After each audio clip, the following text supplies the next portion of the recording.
ক্ষমতার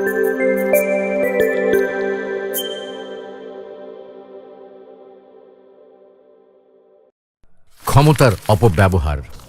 ক্ষমতা আর শক্তি কিন্তু চিরকাল থাকে না, তাই আমাদের প্রত্যেকেরই উচিত ক্ষমতার অপব্যবহার থেকে বিরত থাকা এবং সময় থাকতে নিজেকে শুধরে নেওয়া।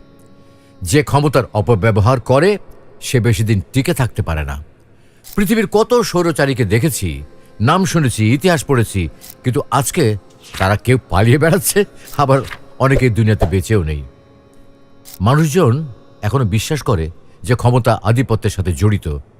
বর্তমানের ক্ষমতাসীনরা তাদের ক্ষমতার অপব্যবহার করে, অথচ ক্ষমতা হওয়া উচিত জনগণের স্বার্থে, দেশের আর দেশের মানুষের স্বার্থে। যারা নিজেদের ক্ষমতার জোরে মানুষকে মানুষ মনে করে না, তারা প্রকৃতপক্ষে মানুষের ছদ্মবেশী পোষা কুকুরের মতো, যাদেরকে শয়তান লালন পালন করে।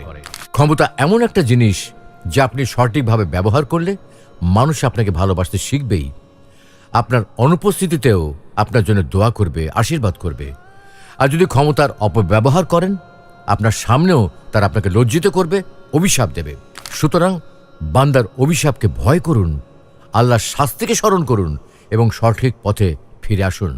মনে রাখবেন, আল্লাহ ছাড় দেন কিন্তু ছেড়ে দেন না। ক্ষমতা নিয়ে ইসলামিক উক্তি। সঠিক পরিকল্পনা এবং জ্ঞান ছাড়া ক্ষমতা হলো নষ্ট হয়ে যাওয়া শক্তির মতো। আর বর্তমান পরিস্থিতিতে যে সকল ক্ষমতাসীনদের দেখি, তার অধিকাংশরাই মূর্খ এবং স্বার্থলোভী। মনে রাখবেন, আপনার কাছে সবচেয়ে বড় সম্পদ হওয়া উচিত আপনার উপার্জিত ক্ষমতা, সেটা হোক জ্ঞানের ক্ষমতা কিংবা মানের। ক্ষমতার অপব্যবহার কখনোই ইসলাম সমর্থন করে না। সুতরাং জোর যার মুল্লুক তার, এই বাণীটি ভুলে যান, বরং আল্লাহকে ভয় করুন। ক্ষমতার বড়াই করা মানুষের কাজ হতে পারে না, এটি শয়তান পূজারী অমানুষের কাজ। যারা তোমার পেছনে পেছনে তোমাকে নিয়ে সমালোচনা করে, তারা সর্বদাই নিতান্তই খারাপ মানুষ।